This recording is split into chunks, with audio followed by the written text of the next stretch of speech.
tudo bem? Meu nome é Moriyama, bem-vindos ao canal... Já tô confundindo, Moripop, já tava falando em nerd, né? Moripop! Aqui, eu não vou remixar isso aqui porque ficou legal.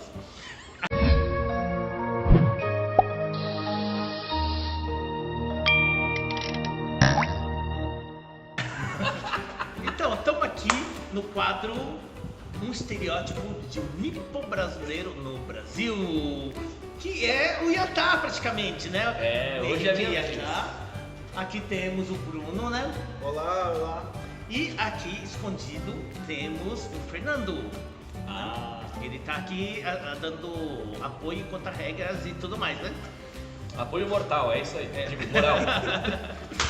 Então vamos lá. Hoje a história, a gente contou já a história do Fernando, contamos a história do Bruno. E agora a história do Henrique, né? O Yatá. Então com vocês, Yatá! Hello! É isso aí. Bom, muitos de vocês já devem me conhecer como o cara que fica saltitando, cantando, pulando, que faz cosplay, que tem banda, que tem canal do YouTube, que fala piadas esquisitas, às vezes boas, às vezes ruins, mas tem que ter muitas ruins porque senão as boas não tem tanta graça e por aí vai. Só que hoje vocês vão conhecer um pouquinho mais de um lado que o pessoal não conhece. Vamos contar um pouco da minha infância? Aí vocês vão entender o porquê na linha temporal. É o seguinte, quando criança, o fato de eu ser filho de mãe japonesa e pai árabe já não agradava muito, porque na época não era uma coisa comum. Hoje em dia, na verdade, eu nunca encontrei outro com a mesma mistura, né? Meu irmão mais velho é filho, né, mesma mãe japonesa, só que o pai negro. Ou seja, duas misturas diferentes e difíceis de acontecer. Normalmente o japonês casa com italiano ou com espanhol aqui no Brasil, por causa da época da imigração, aquela coisa toda, que era a maioria da época. O ponto inicial dessa história, 1986 eu nasci.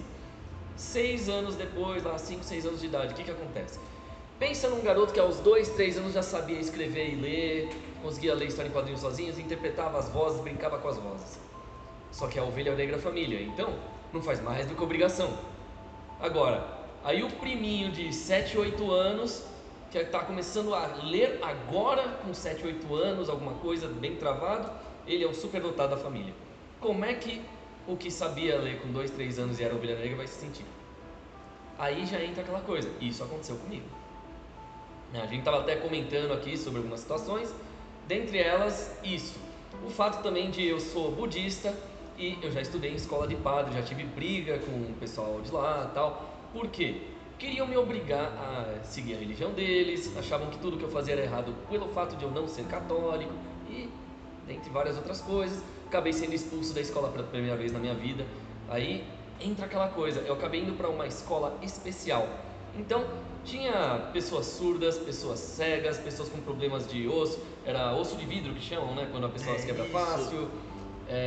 Tinha pessoas que tinham problemas para falar, tinham problemas para se movimentar, dentre milhares de situações. Era dito até na época que 98% dos alunos eram especiais. Então assim, o que seria o dito normal, né? Seria as pessoas que tipo, não têm dificuldade em estudo, etc, mas não se socializam, seriam os 2% normais, né? A escola era uma das poucas que acolhiam mesmo pessoas de todos os tipos, que não se adaptavam em outros lugares. Então assim, foi curioso, porque eu aos 12 anos de idade repeti a 6ª série expulso de uma escola de padres e fui para essa escola. Então foi uma coisa, sabe, aquela mistura, eu não me encaixava em lugar nenhum, só que lá eu me encontrei. O que acontece? Na anterior, eu era excluído, eu andava com o garoto que todo mundo zoava, a escola inteira zoava, e o garoto que ninguém olhava, tipo, ele era o invisível. Então realmente eu era da turma dos excluídos. Só que era aonde eu me encontrei, é aonde eu conheci mais coisas, é aonde eu realmente tive mais aventuras na minha vida, né? Aí pulando alguns anos, aquela história toda, né, adolescência, tudo mais, aí a gente pega a seguinte situação. Foi falado em vídeos anteriores já de hikikomoris, são os que vivem dentro de casa, no quarto o dia inteiro e tal, né? Praticamente assim, só saem para ir no banheiro, né? Eu tive 2 anos da minha vida que foram assim, inclusive. Isso é uma coisa que pouca gente sabe, né? Então assim, a minha vida era o computador, a TV e o sofá-cama. Então eu deitava para assistir o filme, ia pro computador para baixar filme ou legendar até os filmes, quando não tinha legenda. Foi quando eu comecei a ser fansuber, inclusive, né? Algumas pessoas devem se lembrar, né? O Troll Fansubs, Perfect Fansub, Perfect Zack, né, no caso, e por aí vai. Eu cheguei a legendar até o Kamen Rider Decade pra galera, foi muito legal. Densha Otoko, que é uma novela que lembra muito uma parte da história da minha vida. E aí entra aquela coisa, eu era tímido ao extremo, eu tinha medo, era tímido, tinha muitos problemas, não conseguia me socializar. Qual foi o grande ápice da minha vida ali, né? Porque teve duas grandes mudanças.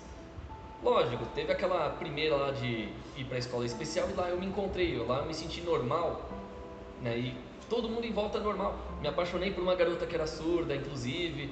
O nome dela acabou sendo o nome da minha cachorra que durou 15 anos na minha vida, né? E por aí vai, várias histórias acontecendo. Mas o que acabou me salvando no segundo ápice foi justamente cosplay, eventos, o anime, o videogame, coisas que realmente estavam ali, né? Então, por exemplo, você me conheceu na época, eu era magro, hoje eu tô gordinho, né? Eu era magro, tímido, tinha uma puta dificuldade com tudo. Hoje não, hoje eu sou comunicativo, eu falo sem parar. Se deixar eu falo 14 horas nesse vídeo aqui sem parar e não consegui nem começar o assunto direito. O negócio que aconteceu foi o seguinte: cosplays. Por que cosplay me ajudou, teatro me ajudou e tudo mais? Quando criança eu queria ser dublador. Só que para ser dublador tem que ser ator, tímido. Como é que eu ia ser ator? Já pensava nisso. Aí eu pensava, não, então vou pro mundo da música, vou tocar guitarra. Só que vocalista faltava, eu tinha que cantar. E como é que eu ia cantar? Eu era tímido. Beleza, boné na cara, jaqueta com 40 graus na rua, eu com jaqueta preta assim, calça preta, pra ninguém ver nenhuma parte do corpo mesmo.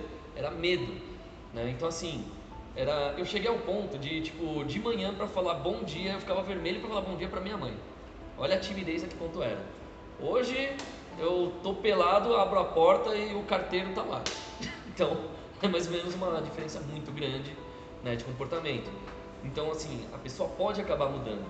Essa foi a minha superação da timidez, que é um dos pontos principais, né? Relembrando que 2 meses exatos antes no meu aniversário dos 18 anos, ou seja, estava para sair dos 17, foi quando eu beijei pela primeira vez, porque eu não tinha coragem nem de tomar iniciativa para conversar com uma garota.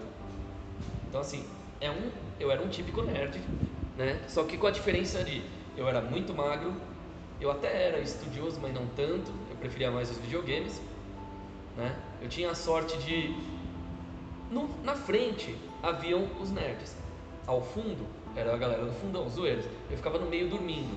Mesmo assim eu tirava as notas mais altas na escola. E mesmo assim era menosprezado. Por quê? Desde criança, o fato de eu ser mestiço atrapalhou. Porque a galera os japoneses que conviviam comigo ali eram de colônia. Então, não, ele é gaijin, deixa ele pra lá. E a galera que não era japonesa, ele é japonês, deixa lá com os japas. O preconceito já começou desde criança ali. Então você juntava timidez, mais o preconceito da galera, mais assim, aquela falta de socialização e tudo mais. E no final das contas, cheguei em algum lugar. Não é todo mundo que consegue. Por quê? Porque nem todo mundo se arrisca. O engraçado é como que eu fui me arriscar. Lembra quando eu fiz aquele cosplay que me fez o meu apelido? Que era só a cueca com a folha? Tá. Pois é, aquele foi o ponto-chave que mudou a minha vida para sempre. Tudo que aconteceu para mim assim de grande na minha vida, inclusive conhecer artista internacional, trabalhar com figuração em Globo, SBT, não sei o quê, por causa daquela cueca. Até hoje, ainda é por causa daquela cueca.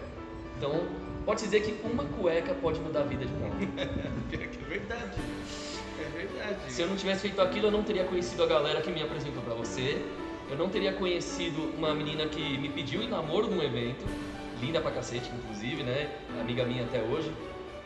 Só não vou falar o nome para não expor, não sei se ela ia querer que eu comentasse sobre, então não vou falar nome, né?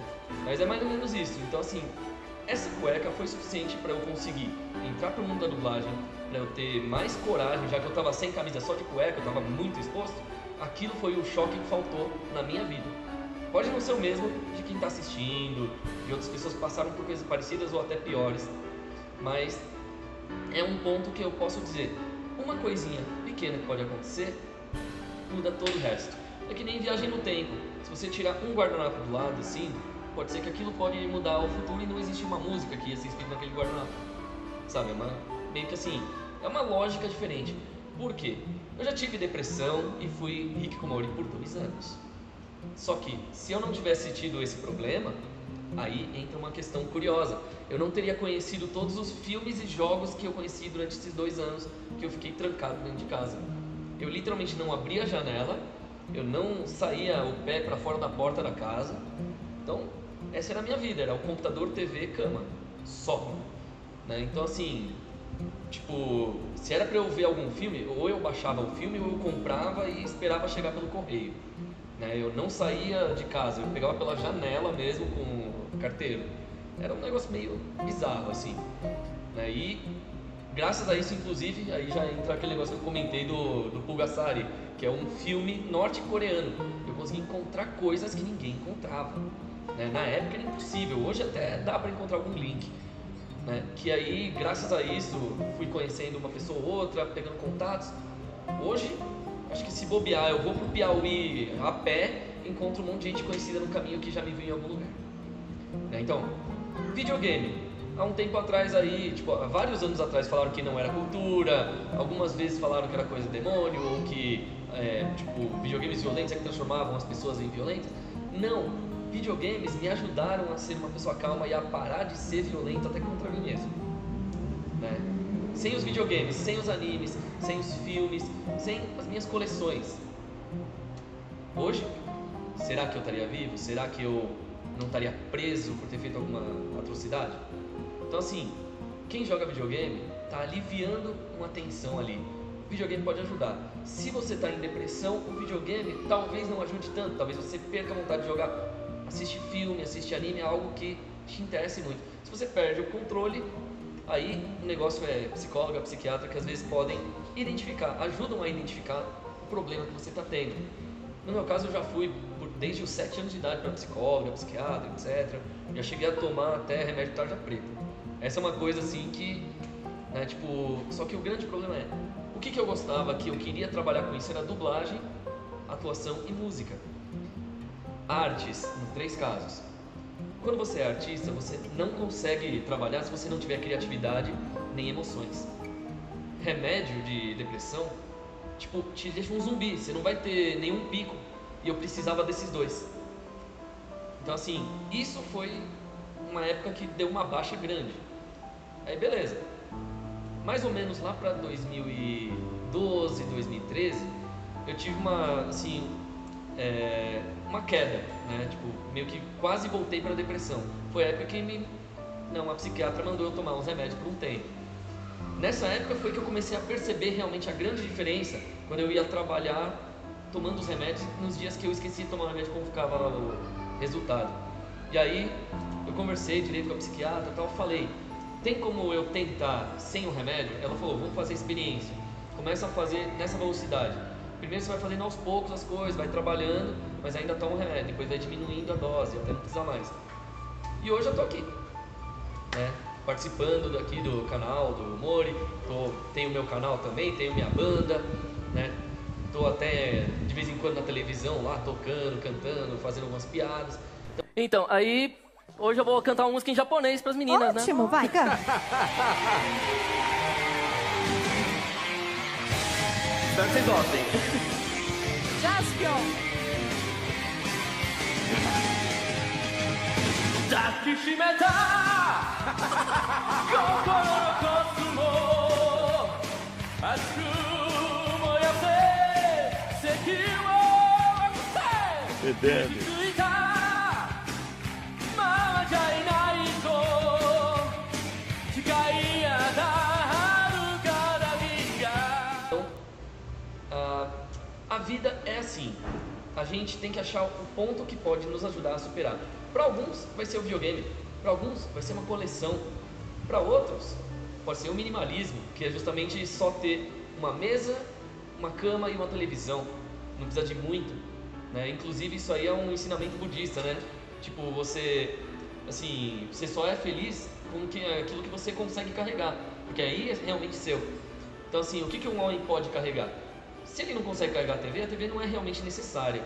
Aí a gente pula pro Bruce Lee comentando, né? Ó, já pulando um pouquinho de vários assuntos, né? Aquele negócio da canoa, né? Vocês conhecem a história da canoa? Não. Que assim, que você não carrega uma canoa para a vida toda, você carrega a canoa até o momento que você vai usar ela. Você usou ela, não vai precisar mais para frente, você não vai precisar continuar carregando ela. Vai ser um peso morto. Você passou pelo rio com a canoa. Do outro lado, você sabe que não vai ter mais rio pelo caminho, continua andando e deixa a canoa ali. Alguém pode passar e precisar e usar. Então assim, você só leva para a vida aquilo que realmente é necessário. Se você precisa do tênis, usa o tênis, né? Se você precisa da roupa, usa a roupa. Videogame, por exemplo, não é uma coisa necessária na sua vida. Se não vai faltar para você, não vai faltar para ninguém, você pode estar lá usando. Se você falar, eu não vou mais jogar videogame, passa para quem vai usar. É que nem livro. O livro tem mais valor quando ele é repassado e lido o tempo todo do que quando ele está pegando pó, pegando traças, que aí ele perde o valor, ele realmente não tem um motivo de existir. Verdade. Então assim, a gente tem que encontrar a nossa razão de viver, o nosso motivo. Então, galerinha, isso daí foi o depoimento do Henrique Yatta. Para quem não conhece, conheceu, mas eu acho que a maioria das pessoas conhece essa figura. E aí um dia eu conversei com ele e ele me falou, eu gostaria de gravar assim, eu tenho uma história. E aí o que vocês ouviram, né? Uma chance, você precisa de uma chance para mudar a sua vida. E dele foi uma cueca, né? Foi animal a história, adorei a história dele, né? Uma história de vida, de superação. E é isso aí, como tem muita gente que tem uma historinha para contar. Venha para nós, conte sua história.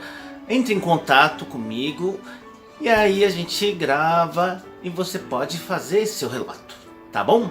Então é isso aí, beleza, gente? Não esquece de dar aquele like legal pra gente, se inscrever no canal, que o canal tá começando agora. E de novo, nosso chavão. Não queremos mudar o mundo, não estamos aqui para lutar contra estereótipos, não estamos para lutar aqui contra o racismo, homofobia, nem preconceito. Estamos aqui para dizer, você não está sozinho, nós estamos aqui para te escutar, tá bom? Então falou, gente, tchau!